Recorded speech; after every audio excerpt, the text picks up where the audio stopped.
Hello friends, this is Bhavana here. Welcome to let's crack. तो कैसे हैं आप सब? आई होप आप सब अच्छे होंगे, तैयारी भी अच्छे से कर रहे होंगे। एग्जाम की चिंता हो रही होगी, धीरे धीरे एग्जाम नजदीक आ रहा है ना। तो आप परेशान ना हो, तैयारी करते रहें, प्रैक्टिस करते रहें, एग्जाम इजीली हो जाएगा, सभी का पास होगा, है ना। तो आज हम करने वाले हैं इंग्लिश की पेडागोजी। 3 क्लासेस हम कर चुके हैं इंग्लिश पेडागोजी की, जो कि फुल ऑफ कंटेंट है। ठीक है, हम सिलेबस के अकॉर्डिंग चल रहे हैं, एक भी टॉपिक आपका नहीं छूटेगा इंग्लिश पेडागोजी का। ठीक है, तो स्टार्ट करते हैं टॉपिक को। आज का जो टॉपिक है ये कॉमन टॉपिक है, सभी पेडागोजीज में देखने को मिलता है। चाहे आप सीडीपी पढ़ लें, उसमें भी इवैल्यूएशन आता है, चाहे आप हिंदी पेडागोजी पढ़ें, चाहे इंग्लिश, एसएसटी, साइंस, किसी भी पेडागोजी को पढ़ लीजिए, इवैल्यूएशन जो है कॉमन टॉपिक है। ठीक है, तो इवैल्यूएशन क्या होता है? मूल्यांकन। ठीक है, evaluation is the process which shows the achievement of teaching, यानी जो हमारी अचीवमेंट्स होती हैं, जो हम बाद में जो हमारा रिजल्ट आता है वो हमारा मूल्यांकन होता है। ठीक है, उसे मेजर करने के तरीके देखेंगे कि किस तरह से इवैल्यूएशन होता है। ठीक है, क्या क्या रिमेडीज देनी चाहिए, कहाँ डायग्नोसिस करना चाहिए, तो सारी चीजों पे बातें करेंगे। ठीक है, तो ऑब्जेक्टिव्स ऑफ इवैल्यूएशन यानी मूल्यांकन के क्या उद्देश्य होते हैं, क्या उद्देश्य होने चाहिए। ये अचीवमेंट्स का पता लगाता है कि कितना अचीवमेंट चल रहा है, क्या प्रोग्रेस चल रही है टीचिंग में, बच्चा कितना सीख पा रहा है। ठीक है, एनहांस द डेवलपमेंट यानी डेवलपमेंट भी प्रमोट करता है, बढ़ाता है डेवलपमेंट को, विकास को। जैसे कि पता चलता रहता है कि बच्चे की यहाँ प्रोग्रेस कम है तो वहां और ज्यादा मेहनत करेंगे, तो इससे क्या है, बच्चे का विकास होगा, बच्चा आगे बढ़ेगा। ठीक है, to know the abilities, capacities and interest of the learners, यानी इवैल्यूएशन से हमें क्या पता चल जाता है कि बच्चे की योग्यता क्या है, बच्चा कितना सीख सकता है, उसकी कैपेबिलिटी क्या है, उसका लेवल क्या है, कितना डीप तक उसे पढ़ाना है, कितना इजी उसे पढ़ाना है। ठीक है, और कितना बच्चे को इंटरेस्ट आ रहा है, कितना वो पढ़ना चाह रहा है। ठीक है, पढ़ने के इच्छुक कितना है, तो ये सारी चीजें इवैल्यूएशन के अंदर आती हैं। ठीक है, आगे चलते हैं। To knows the difficulties and unsuccesses of the learners, यानी इवैल्यूएशन से क्या पता चलता है कि बच्चे के कहाँ गैप्स हैं, कहाँ डिफिकल्टीज आ रही हैं, बच्चे को क्या चीज समझ नहीं आ रही है, भाई कौन से टॉपिक में प्रॉब्लम है, क्यों सक्सेस नहीं हो रहा है बच्चा, क्यों पास नहीं हो पा रहा है। तो ये सब चीजें क्या है, इवैल्यूएशन के अंदर आती हैं। फिर जब ये चीजें पता चल जाती है तो उसके बाद रिमेडियल टीचिंग देनी होती है, तो वो किस तरह से देनी है, तो ये भी इवैल्यूएशन के अंदर आता है। To make teaching and learning effective, यानी लर्निंग को जिससे कि इफेक्टिव हो सके, बच्चा अच्छी तरह सीख सके, इसीलिए मूल्यांकन किया जाता है। ठीक है, आगे चलें। फिर 2 एस्पेक्ट है सीसीई के मूल्यांकन के, कंटिन्यूअस एंड कॉम्प्रिहेंसिव इवैल्यूएशन, यानी सतत एवं व्यापक मूल्यांकन। आपने नाम भी सुना होगा, है ना। कंटिन्यूअस इवैल्यूएशन यानी जो कंटिन्यूटी में चलता रहता है, निरंतर चलने वाली जो प्रक्रिया होती है, जो निरंतर चलने वाला मूल्यांकन होता है वो होता है कंटिन्यूअस इवैल्यूएशन। ठीक है, जो कंटिन्यूटी में चलता है। It helps in the holistic development of the learners, holistic development यानी बच्चे का सर्वांगीण विकास, हर एस्पेक्ट्स में बच्चे के वर्क करे, कंटिन्यूटी में होता रहे, पता चलता रहे टाइम टू टाइम कि कितना सीख रहा है बच्चा, है ना, कितना उसे समझ आ रहा है।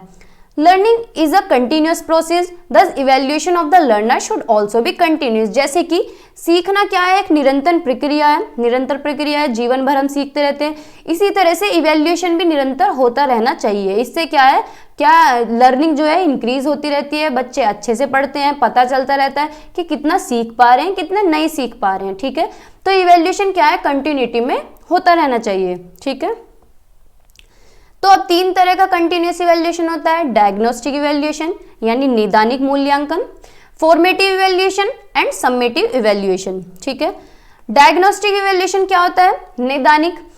This evaluation is used to diagnose the problems of learners who do not show expected progress, यानी ये इवैल्यूएशन क्या किया जाता है, देखने के लिए कि बच्चा प्रोग्रेस क्यों नहीं कर पा रहा है। ठीक है, यानी डायग्नोज किया जाता है, जैसे कि मुझे कोई बीमारी है तो मैं डॉक्टर के पास जाऊंगी, तो डॉक्टर पहले देखेगा कि क्या बीमारी है, कैसे हुई, क्या हुआ था स्टार्टिंग में, अगर मुझे बुखार है तो सर्दी लगी थी, गर्मी लगी थी, पूछेगा ना ये। तो डायग्नोसिस क्या होता है, देखना होता है कि बच्चा क्यों प्रोग्रेस नहीं कर पा रहा है। भाई अगर टेस्ट लिया, बच्चे के कम नंबर आ रहे हैं, तो ऐसा थोड़ी है कि उस पर डंडी बरसाने लग जाओ, ऐसे नहीं, देखना है कि क्यों उसके नंबर नहीं आ रहे हैं, क्यों वो प्रोग्रेस नहीं हो रहा है, प्रोग्रेस क्यों नहीं कर पा रहा है। तो ये क्या होता है, डायग्नोसिस, यानी देखना कि क्यों प्रोग्रेस बच्चा नहीं कर पा रहा है, क्या उसे समझ नहीं आ रहा है और क्यों नहीं आ रहा है समझ। ठीक है, after diagnosis they are given remedial teaching. जब समझ आ जाएगा कि बच्चा क्यों नहीं प्रोग्रेस कर पा रहा है, अच्छा बच्चे को ये टॉपिक समझ नहीं आ रहा है, अच्छा बच्चे को इस सब्जेक्ट में दिक्कत है, फिर उसके बाद दी जाती है रिमेडियल टीचिंग। ठीक है, क्या दी जाती है? उपचारात्मक शिक्षण। यानी जैसे डॉक्टर देता है, पहले डायग्नोज करता है, देखता है कि हाँ ये वाला बुखार है, फिर उसके बाद क्या देगा? रिमेडी, यानी दवाई देगा मुझे। ठीक है, तो इसी तरह से क्या दिया जाता है बच्चे को? फिर रिमेडी दी जाती है। ठीक है, फिर है फॉर्मेटिव इवैल्यूएशन। क्या है? Formative evaluation. फॉर्मेटिव इवैल्यूएशन होता है जो क्लास के दौरान होता है, ड्यूरिंग द क्लास होता है ये। ठीक है, ड्यूरिंग द क्लास होता है फॉर्मेटिव इवैल्यूएशन, यानी क्लास के जो दौरान आकलन होता है वो होता है फॉर्मेटिव इवैल्यूएशन। ठीक है, जैसे कि क्लास टेस्ट होना, वीकली टेस्ट होना, उससे क्या होता है? टाइम टू टाइम बच्चे को हम रिमेडी देते रहते हैं। जैसे कि हम लोग जब पढ़ते थे तो हर मंडे टेस्ट हुआ करता था, मेरा मतलब जिस स्कूल में मैं पढ़ी थी, तो वो क्या था? टाइम टू टाइम जो टेस्ट हो रहा है, कभी ऐसा हो रहा है कि डेली टेस्ट हो रहा है, कभी हर तीसरे दिन, कभी वनडे में हो रहा है, मंथली टेस्ट हो रहे हैं, तो ये सब क्या है? इवैल्यूएशन के अंदर आते हैं, फॉर्मेटिव इवैल्यूएशन के अंदर। मंथली टेस्ट, ठीक है, मंथली टेस्ट, वीकली टेस्ट, जो डेली टेस्ट होते हैं, क्विज़ेस होती हैं। ठीक है, क्लास टेस्ट, जितने भी क्लास के दौरान टेस्ट होते हैं, लर्निंग के दौरान जो टेस्ट होते हैं वो होते हैं फॉर्मेटिव इवैल्यूएशन। ठीक है, फिर है सम्मेटिव इवैल्यूएशन। सम्मेटिव इवैल्यूएशन होता है end of the year, end of the year या सेशन। ठीक है, ठीक है, ये अच्छा नहीं होता है। फॉर्मेटिव इवैल्यूएशन सबसे बेस्ट है, ये एक तरह से पॉजिटिव पॉइंट भी है, और एनईपी भी यही कहती है कि बच्चे का क्या है? फॉर्मेटिव इवैल्यूएशन ही करना चाहिए, फॉर्मेटिव मूल्यांकन ही करना चाहिए। फॉर्मेटिव को हिंदी में क्या बोलते हैं बताइए कमेंट सेक्शन में। ठीक है, शायद रचनात्मक मूल्यांकन बोलते हैं। फॉर्मेटिव इवैल्यूएशन ही बच्चे का करना चाहिए, यानी क्लास के दौरान ही बच्चे का टेस्ट लेते रहना चाहिए। उससे क्या पता चलता है कि बच्चा कितना सीख पा रहा है। अब जैसे एक टॉपिक पढ़ाया उसका टेस्ट ले लिया, फिर दूसरा टॉपिक पढ़ाया उसका टेस्ट ले लिया, या टॉपिक आधा पढ़ाया बीच में से क्वेश्चंस पुट आउट कर लिए, ओरल क्विज़ेस करा दी, तो ये क्या होता है? फॉर्मेटिव इवैल्यूएशन, यानी क्लास के दौरान चलता रहता है। तो ये आपको याद रखना है क्योंकि क्वेश्चन बहुत आता है फॉर्मेटिव इवैल्यूएशन से। ठीक है, जो क्लास के दौरान होता है, बस ये याद रख लो फॉर्मेटिव इवैल्यूएशन है। ऑप्शन में आपको दे देगा टेस्ट वगैरह, लिख देगा क्लास टेस्ट, क्विज़ेस, कोई भी ऑप्शन दे देगा कंफ्यूज करने के लिए। तो आपको ये याद रखना है जो टीचिंग के दौरान हो रहा है, लर्निंग के दौरान हो रहा है, साथ के साथ जो हो रहा है वो है फॉर्मेटिव इवैल्यूएशन। ठीक है, फिर है सम्मेटिव इवैल्यूएशन, जो एंड ऑफ द सेशन होता है या ईयर होता है। It is done after the end of the teaching session, यानी टीचिंग सेशन के लास्ट में होता है। It measures the progress of learning and scholastic achievement, यानी जैसे कि हमारे फाइनल एग्जाम होते हैं। ठीक है, लास्ट में जाके हमारी अचीवमेंट को जज किया जाता है कि कितना बच्चे ने सीखा, कितना नहीं सीखा। ठीक है, यानी स्कॉलस्टिक अचीवमेंट, यानी स्कूल के जितने भी अचीवमेंट्स हैं बाद में पता चलता है। ठीक है, तो वो होता है सम्मेटिव इवैल्यूएशन, यानी एंड ऑफ द ईयर या फिर एंड ऑफ द सेशन होता है। ठीक है, सेशन के लास्ट में, तो ये होता है सम्मेटिव इवैल्यूएशन। ठीक है, क्या होता है? Summative evaluation. फिर है कॉम्प्रिहेंसिव इवैल्यूएशन। कॉम्प्रिहेंसिव यानी व्यापक मूल्यांकन। Comprehensive evaluation measures all the 3 aspects of the learners cognitive, affective and psychomotor, यानी ये सारे डोमेन्स पे वर्क करता है कि बच्चे का कोग्निटिव भी मेजर करना है, यानी माइंड से रिलेटेड जितनी भी एक्टिविटीज हैं, संज्ञानात्मक पक्ष भी मजबूत हो, जैसे कि हमारी थिंकिंग है, सोचना, परसेप्शन, इमेजिनेशन, रीजनिंग यानी तर्क लगाना, कल्पना शक्ति। ठीक है, तो कॉग्निशन के अंदर आते हैं। हमारी हार्ट रिलेटेड एक्टिविटी अफेक्टिव के अंदर आती है, यानी हमारा रोना, हंसना, दुखी होना। ठीक है, जितने भी हमारे इमोशंस हैं। ठीक है, तो बच्चे का क्या है? Holistic development. तो साइकोमोटर यानी हमारी डूइंग एक्टिविटीज। तो कॉम्प्रिहेंशन के अंदर सारे एस्पेक्ट्स आ जाते हैं बच्चे के, कि सारे एस्पेक्ट्स पे ध्यान देना है। It measures the scholastic and non scholastic aspects of learning. Scholastic यानी स्कूल रिलेटेड सारी एक्टिविटीज, जितनी करिकुलम में एक्टिविटीज हैं वो सारी।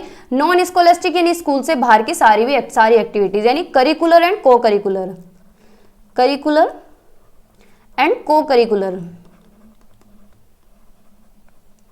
ठीक है, सारी एक्टिविटीज आ जाती हैं, ऑल ओवर एस्पेक्ट पे काम करता है ये। ठीक है, कॉम्प्रिहेंसिव इवैल्यूएशन। आगे चलते हैं। अब ओवरऑल क्या इंपॉर्टेंस है सीसीई का? ये मेजर करता है स्कोलेस्टिक यानी स्कूल की सारी एक्टिविटीज और स्कूल से बाहर की सारी एक्टिविटीज, सारे एस्पेक्ट बच्चे के मेजर करता है, सारे मापता है। ठीक है, कि वो खेल में कैसा है, स्पोर्ट्स में अच्छा है, और स्पोर्ट्स के अंदर कौन से स्पोर्ट्स में अच्छा है, कि कबड्डी अच्छा खेलता है, बैडमिंटन अच्छा खेलता है। ठीक है, तो स्कोलेस्टिक यानी पढ़ाई में कैसा है, टेस्ट में कितने नंबर आ रहे हैं, तो सारी चीजों पे बात करती है सीसीई। ठीक है, इट डायग्नोसिस द वीकनेसेस, यानी बच्चे की कमियों को देखता है कि बच्चे की कहाँ कमियां हैं, क्यों प्रोग्रेस नहीं कर पा रहा है, क्यों बच्चा आगे नहीं बढ़ पा रहा है, ठीक है। It promote discovery of new techniques, यानी नई नई टेक्निक्स क्लास में यूज करनी चाहिए जिससे कि लर्निंग इफेक्टिव हो, है ना। It examines the school organisation, की स्कूल कैसे ऑर्गेनाइज करना है, सारी चीजों पे वर्क करता है, सब कुछ ध्यान में रखता है। It stresses on the holistic development of the learner, यानी बच्चे के सर्वांगीण विकास पे भी जोर देते हैं, ठीक है। होलिस्टिक डेवलपमेंट अपने आप में इतना बड़ा वर्ड है, उसके अंदर सारे एस्पेक्ट हमारे आ जाते हैं, ठीक है। तो बच्चे का सर्वांगीण विकास क्या सीसी ध्यान में रखता है कि सीसी के अंदर बच्चे का सर्वांगीण विकास हो, ठीक है। कॉन्टिन्यूअस एंड कॉम्प्रिहेंसिव इवैल्यूएशन है, यानी हर तरह का इवैल्यूएशन हो, ठीक है। फिर है methods and techniques of CC, methods and techniques of CC, यानी कुछ मेथड्स और टेक्निक्स हैं, जैसे कि इंटरव्यू। इंटरव्यू क्या होता है कि हमारा कोई भी एग्जामिनर आ रहा है स्कूल में या कॉलेजेस में हमारा इंटरव्यू लेने के लिए, तो 5 मिनट का टाइम होता है, 5 या 10 मिनट का। 5-10 मिनट में जो सामने वाला बंदा होता है यानी एग्जामिनर, वो 5 मिनट में हमारे सारे व्यूज देख लेता है कि हमें कितनी नॉलेज है सब्जेक्ट की, हम क्या जानते हैं, हम क्या नहीं जानते हैं, क्या हमारा लेवल है। 5-10 मिनट में सारे इंटरनल व्यू हमारे मेजर कर लेता है वो, ठीक है, सारी चीजें जान लेता है। 5-2 मिनट का इंट्रोडक्शन लेगा, फिर उसके बाद क्वेश्चंस पुट आउट करेगा, जो भी क्वेश्चन है उससे पता चल जाता है कि बच्चे की कितनी लर्निंग है, ठीक है। It reveals learning and experiments of day to day lives of the learners, यानी बच्चे की लर्निंग का पता चल जाता है और जो डे बाय डे लर्निंग हो रही है, एक्सपेरिमेंट्स हो रहे हैं, उनका पता चल जाता है, ठीक है। तो ये क्या होता है इंटरव्यू, जिसे कहते हैं साक्षात्कार, है ना। फिर है क्वेश्चन रे।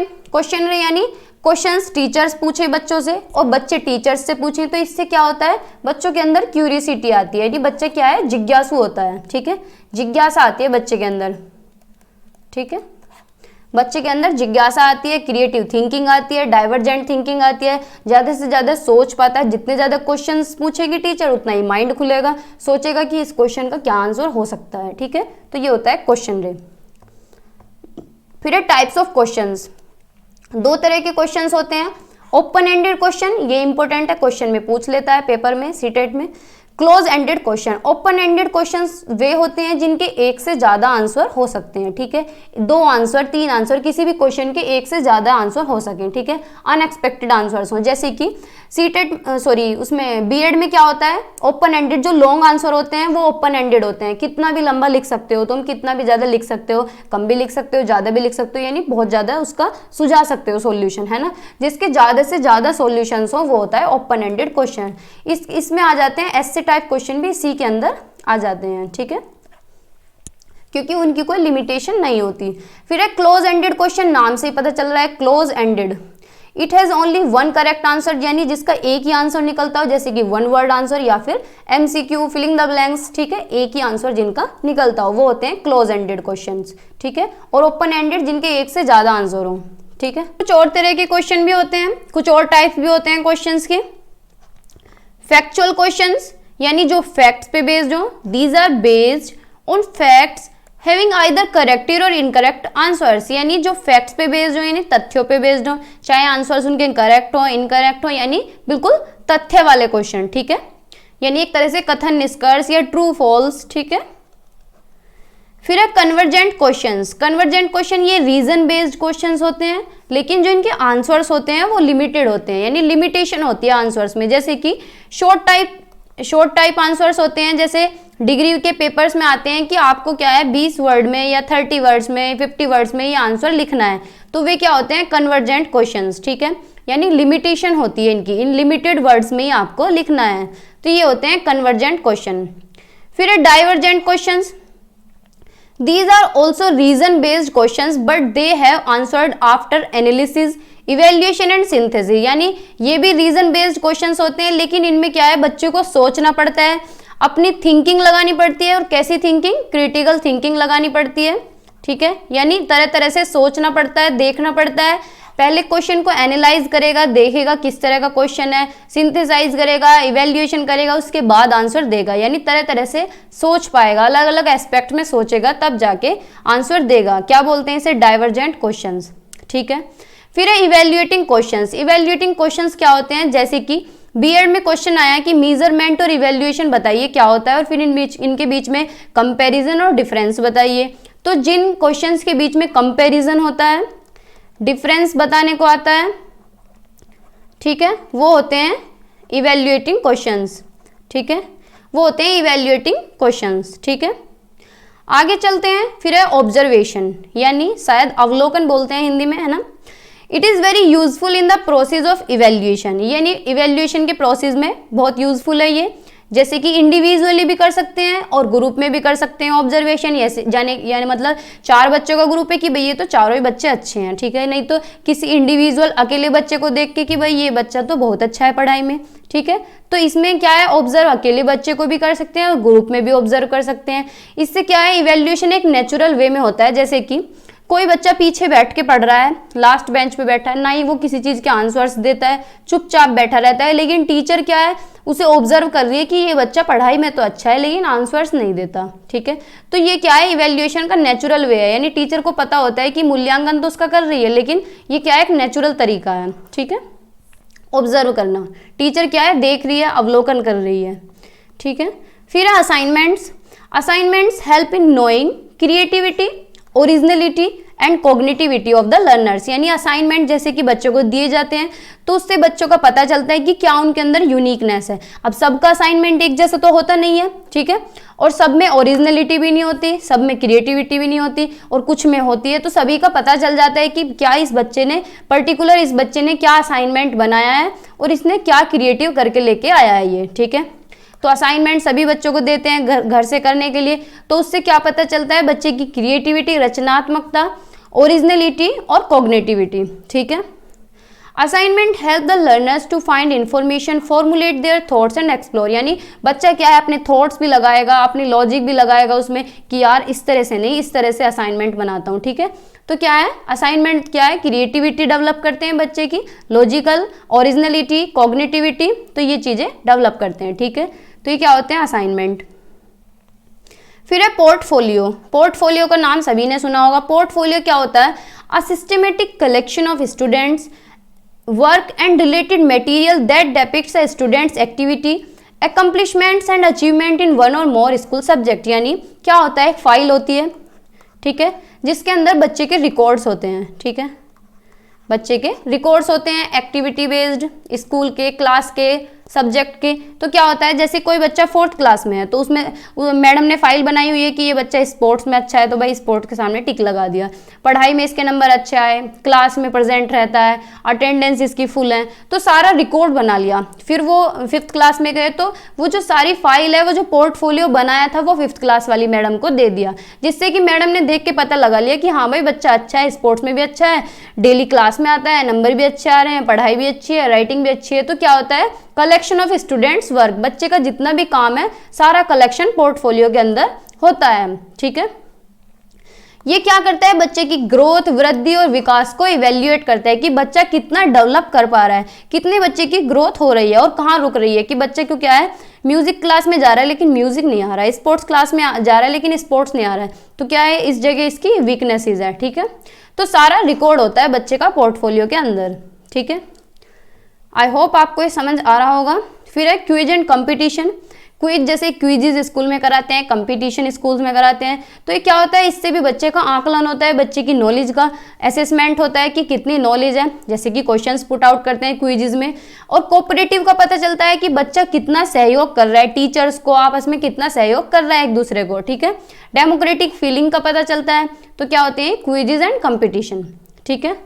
फिर है चेकलिस्ट। चेकलिस्ट क्या होता है, बच्चे का आकलन करते हैं, एक पर्टिकुलर नॉलेज का पता चल जाता है कि जैसे कि किसी टॉपिक का या किसी सब्जेक्ट का पता लगाना हो तो उसके लिए क्या करेंगे, चेकलिस्ट, ठीक है, कि पर्टिकुलर सब्जेक्ट में इसे नॉलेज है नहीं, जैसे मैथ पढ़ा रहे हैं तो बच्चा क्या है, मैथ में अच्छा है नहीं, सिर्फ पर्टिकुलर सब्जेक्ट को ही चेक कर रहे हैं, तो वो क्या होता है, चेकलिस्ट, पर्टिकुलर नॉलेज चेक करना और पर्टिकुलर सब्जेक्ट में एसेस करना, ठीक है। फिर है पीरियडिक एग्जाम, यानी जो एक टाइम इंटरवल पे होते रहते हैं, यानी क्लास के दौरान होते रहते हैं।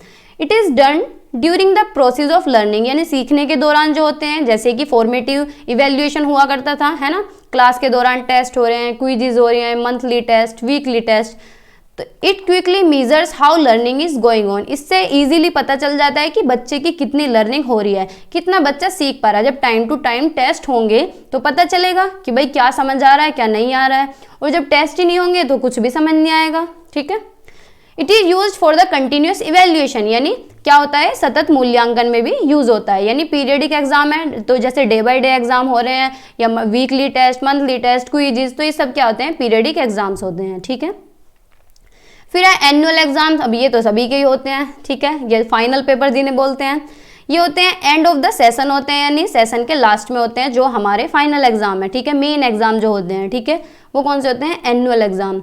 It is useful in comprehensive evaluation, इससे बच्चे का क्या है, ओवरऑल होलिस्टिक डेवलपमेंट का पता चल जाता है कि पूरी साल में बच्चे ने क्या पढ़ा। ठीक है, एंड में होते हैं ये बिल्कुल, जैसे कि हमारे फाइनल एग्जाम है, पूरी साल चाहे कुछ ना हो, एंड में क्या है, बच्चा पूरी मेहनत करता है कि भाई बस फाइनल में पास हो जाऊं। ठीक है, तो ये होते हैं एनुअल एग्जाम, बच्चे का सारा पता चल जाता है कि मैथ में इतने नंबर आए, इंग्लिश में इतने नंबर आए, साइंस में इतने नंबर है, तो सारे सब्जेक्ट्स का पता चल जाता है। ठीक है, तो ये होते हैं एनुअल एग्जाम। फिर है प्रोजेक्ट वर्क, प्रोजेक्ट से पता चल रहा है जो बच्चों को प्रोजेक्ट्स दिए जाते हैं, क्या होता है, किसी भी कलेक्शन का एनालिसिस करना।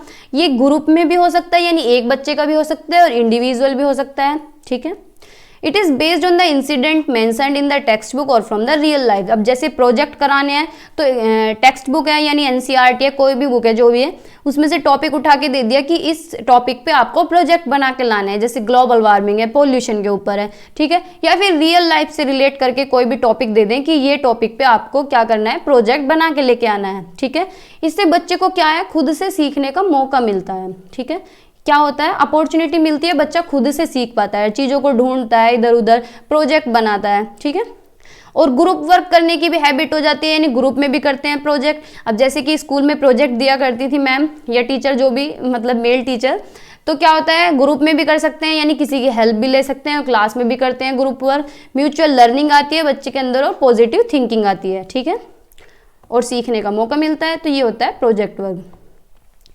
फिर है good test, characteristic of good test, एक अच्छे टेस्ट की क्या विशेषता हो सकती है। ठीक है, तो ये बहुत अच्छी स्लाइड है, बहुत इंपॉर्टेंट है, चारों ही हर जगह देखने को मिलते हैं, चाहे आप कितने भी हाई लेवल तक चले जाएं, यूजीसी नेट तक भी देंगे ना तो भी वहाँ पे देखने को आपको मिलेगा। ठीक है, वैलिडिटी क्या होती है, पर्पजिवनेस ऑफ अ टेस्ट, यानी जो भी टेस्ट हो रहा है उसका कोई ना कोई पर्पज होना चाहिए, और जिस पर्पज के लिए वो बना हो वही पर्पज सिद्ध होना चाहिए, तो वो वैलिड माना जाएगा। जैसे कि आप लोग सीटेट का एग्जाम देने जा रहे हैं, तो क्यों दे रहे हैं, गवर्नमेंट आपको आंक रही है कि आप टीचर बनने के लिए एलिजिबल हैं या नहीं है। ठीक है, तो सीटेट क्या है, एक वैलिड एग्जाम है, जिस पर्पज के लिए बना है उस पर्पज से ही आंका जा रहा है। ठीक है, फिर रिलायबिलिटी यानी कंसिस्टेंसी ऑफ अ स्कोर, यानी क्या है, एक टेस्ट है उसी को दोबारा ले रहे हैं और सेम नंबर आ रहे हैं उसी टेस्ट में, इतने ही नंबर बन रहे हैं जितने पहले बन रहे थे, तो वो टेस्ट क्या है, रिलायबल है। ठीक है, एक बार लो चाहे दो बार लो, नंबर बच्चे के सेम आ रहे हैं तो वो टेस्ट क्या है, रिलायबल है, यानी विश्वसनीयता है उस टेस्ट में। ठीक है, फिर है ऑब्जेक्टिविटी यानी वस्तुनिष्ठता, कि एक टेस्ट को चाहे दो टीचर चेक करें चाहे तीन टीचर चेक करें, रिजल्ट क्या है, सेम आए, रिजल्ट क्या है, सेम आए, तो वो क्या है, ऑब्जेक्टिव है, वो क्या है, ऑब्जेक्टिविटी हुई। जैसे कि ऑब्जेक्टिव टाइप क्वेश्चंस हैं, एक टीचर चेक करे चाहे मशीन चेक करे, यानी फैक्चुअल नॉलेज चेक करे सब्जेक्ट मैटर की, वो क्या है, ऑब्जेक्टिव। ठीक है, वो टेस्ट क्या है, ऑब्जेक्टिविटी है उसके अंदर। फिर है यूजफुलनेस और प्रैक्टिकेबिलिटी, यानी ऐसा नहीं है कि बुक की नॉलेज को टेस्ट करें, बुक की नॉलेज को एसेस करें, अपनी प्रैक्टिकल नॉलेज को भी एसेस करें, अपनी प्रैक्टिकल नॉलेज को भी यूज करें। ठीक है, तो वो क्या है, यूजफुल या प्रैक्टिकेबिलिटी। ठीक है, आगे चलते हैं, डायग्नोस्टिक टेस्टिंग यानी नैदानिक परीक्षण, है ना। Identify the causes of slow progress among people, यानी बच्चे की क्या है, जो प्रोग्रेस कम हो रही है, जो बच्चा कम सीख पा रहा है, उसे पहचानना कि क्यों कम सीख रहा है, क्यों उसे समझ नहीं आ रहा है। ठीक है, वीकनेसेस ऑफ द लर्नर, कि बच्चे की कमियों को देखना कि कहाँ कमी रह गई है, क्यों बच्चा प्रोग्रेस नहीं कर रहा है, क्यों उसके नंबर नहीं आ रहे हैं, भाई क्यों फेल हो रहा है वो। ठीक है, फिर उसे प्रॉपर फीडबैक देना। ठीक है, प्रॉपर फीडबैक कैसे देंगे, जब ये पता चल जाएगा कि क्या वीकनेसेस हैं, कहाँ वीक है बच्चा, कहाँ गैप्स हैं बच्चे के, तो फिर उसके बाद क्या करेंगे, जब पता चल जाएगा उसके बाद देंगे रिमेडियल टीचिंग यानी उपचारात्मक शिक्षण देंगे। ठीक है, रिमेडियल टीचिंग क्या होता है कि बच्चे को इम्प्रूवमेंट कराएंगे, उसे रिमेडी देंगे, दोबारा से पढ़ाएंगे, उसे हेल्प करेंगे। ठीक है, जहाँ उसे जरूरत होगी। ठीक है, उसके गैप्स को फिल करेंगे। ये लाइन बहुत बार पूछी जा चुकी है सीटेट में, ठीक है। उसके गैप्स को फिल करने के लिए कौन सी टीचिंग दी जाती है? Remedial teaching. और गैप्स का पता लगाने के लिए डायग्नोस्टिक किया जाता है, यानी डायग्नोस किया जाता है, चेक किया जाता है कि भाई क्या क्या बीमारी है, ठीक है। इससे क्या होता है? गैप्स फिल होते हैं, रिमेडियल टीचिंग देते हैं, यानी दोबारा से पढ़ाते हैं। अब भाई नहीं पास हो रहे हैं तो दोबारा ही पढ़ाएंगे, ठीक है। नहीं समझ आ रहा है तो दोबारा पढ़ा देंगे, एक बार पढ़ाओ 10 बार पढ़ाओ, ठीक है। रीइंफोर्समेंट देना, टाइम टू टाइम बच्चे को फीडबैक देना, उसके जो कंसेप्ट गलत हो रहे हैं उसे ठीक करना कि क्यों फेल हो रहा है, भाई वो गलत फॉर्मूला लगा रहा है मैथ में तो उसे ठीक करना, ठीक है। Provide correct and necessary foundation which is useful for future learning, यानी उसे हर जगह बिल्कुल सही सटीक सलाह देना, सटीक आंसर देना, अच्छी तरह से समझाना, बिल्कुल उसकी नॉलेज को ठीक करना। और ये क्या है? इंडिविजुअली और ग्रुप में भी हो सकता है, यानी एक बच्चे को भी रिमेडी दी जा सकती है। अब एक बच्चा कमजोर है तो एक को ही देंगे, और अगर पूरी क्लास को समझ नहीं आ रहा है तो दोबारा पढ़ाएंगे भाई, है ना। दोबारा भी पढ़ा सकते हैं, 3 बार भी पढ़ा सकते हैं, जब तक बच्चे को समझ नहीं आएगा तब तक पढ़ाएंगे, ठीक है। तो ये होती है रिमेडियल टीचिंग, ठीक है। फिर है असेसमेंट। 3 तरह का असेसमेंट बहुत इंपॉर्टेंट है, हर बार एग्जाम में पूछा ही जाता है, ठीक है, हर एक पेडागोजी में आता है। सबसे पहले देखते हैं असेसमेंट फॉर लर्निंग। अब 4 है तो 4 से समझ जाओ फॉर्मेटिव असेसमेंट है। जहां फॉर लर्निंग होना वहां फॉर्मेटिव असेसमेंट है, ठीक है। फॉर्मेटिव असेसमेंट, अब फॉर्मेटिव असेसमेंट हमने पढ़ा था कि जो क्लास के दौरान होता है, यानी ड्यूरिंग द क्लास होता है। ड्यूरिंग द क्लास जो आकलन होता है वो होता है फॉर्मेटिव असेसमेंट, ठीक है। जैसे कि class test, quiz, weekly test, monthly test, daily test, ठीक है, लिख देती हूँ। क्विज़ जो होती हैं, क्लास टेस्ट हो रहे हैं, क्लास के दौरान हो रहे हैं, ठीक है। वीकली टेस्ट हो रहे हैं, मंथली टेस्ट हो रहे हैं, तो ये क्या होते हैं? असेसमेंट फॉर लर्निंग, ठीक है, जो क्लास के दौरान हो रहे हैं, बस ये याद आपको रखना है। फिर है असेसमेंट ऑफ लर्निंग, यानी समेटिव असेसमेंट। समेटिव असेसमेंट यानी जो एंड ऑफ द ईयर हो रहे हैं, एंड ऑफ द ईयर, यानी जैसे कि फाइनल एग्जाम, ठीक है, एंड ऑफ द ईयर हो रहे हैं हमारे फाइनल एग्जाम जो होते हैं, जैसे कि बीएड के एग्जाम कि एक साल में चाहे कुछ भी टेस्ट ना हुए हैं, कोई भी कुछ नहीं हुआ हो, लेकिन लास्ट में क्या है? असेसमेंट ऑफ लर्निंग होगा, ठीक है। फाइनल एग्जाम हो गए जैसे कि बीएड के, लिख देती हूँ मैं कि आपको याद रहेगा, रिलेट कर पाएंगे, ठीक है, क्योंकि बहुत बार कंफ्यूजन हो जाती है इसमें। असेसमेंट एज लर्निंग, एज का मतलब है हमारी खुद की बात हो रही है, ठीक है। ये एक तरह से डायग्नोस्टिक असेसमेंट है, यानी सेल्फ एंड पीयर असेसमेंट करना कि भाई तू मेरी कॉपी चेक कर दे, मैं तेरी कर देता हूँ, ठीक है। या फिर अपना खुद का इवैल्यूएशन करना कि जैसे आप सीटेट का पेपर देने जा रहे हैं, ठीक है, तो आप क्या है पेपर लगा रहे हैं पूरे 2.5 घंटे के, तो फिर पेपर लगाने के बाद ये देखते हैं, चेक करते हैं कितने नंबर बने, कहाँ कमियां रह गई हैं, अच्छा मेरा सीडीपी वीक है या फिर मेरी इंग्लिश वीक है, इंग्लिश की पेडागोजी में कम नंबर बन रहे हैं, ठीक है, तो फिर खुद ही अपना असेसमेंट कर रहे हैं, खुद ही इवैल्यूएशन कर रहे हैं, खुद ही पढ़ाई कर रहे हैं, ठीक है। तो ये क्या होता है? असेसमेंट एज लर्निंग, यानी खुद का ही असेसमेंट करना कि कितने नंबर मेरे बन पा रहे हैं, कितने नहीं बन पा रहे। और पीयर असेसमेंट क्या होता है? मतलब ये सेल्फ असेसमेंट भी हो सकता है और इसमें पीयर भी हो सकता है कि भाई चल 2 बच्चे पढ़ रहे हैं तो तू मेरा पेपर चेक कर दे, मैं तेरा कर देता हूँ, ठीक है। तो ये क्या होता है? असेसमेंट एज लर्निंग, ठीक है। फॉर लर्निंग यानी क्लास के जो दौरान हो रहा है, फॉर्मेटिव असेसमेंट। ऑफ लर्निंग यानी जो एंड ऑफ द ईयर हो रहा है, यानी फाइनल एग्जाम। एज लर्निंग जो हम अपना खुद का आकलन कर रहे हैं, ठीक है। तो ये 3 तरह के आकलन है असेसमेंट, तो आप देख लीजिए, हर बार पेपर में आते ही हैं। तो आज की वीडियो में इतना ही रखते हैं, ठीक है। अगर आपने चैनल को सब्सक्राइब ना किया हो तो कर दें, अगर चैनल पे नए हैं तो सब्सक्राइब कर दिया करो यार, क्या जाता है, ठीक है। और बाकी ईवीएस हम कंप्लीट कर चुके हैं, दोबारा भी रिवाइज कर लेंगे। अगर आपने नहीं देखी है तो जाकर देख लें, प्लेलिस्ट मैंने बनाई हुई है। मैथ्स की पेडागोजी भी मैंने पूरी अच्छी तरह कराई है, फुल ऑफ कंटेंट कराया है, ठीक है। और इंग्लिश हम कर ही रहे हैं, एक भी टॉपिक आपका छूटेगा नहीं, ठीक है। तो आज की वीडियो में इतना ही रखते हैं। बाय बाय, टेक केयर, पढ़ते रहिए, तैयारी करते रहिए, प्रैक्टिस करते रहिए, आपका एग्जाम अच्छा जाएगा, ठीक है। Bye bye.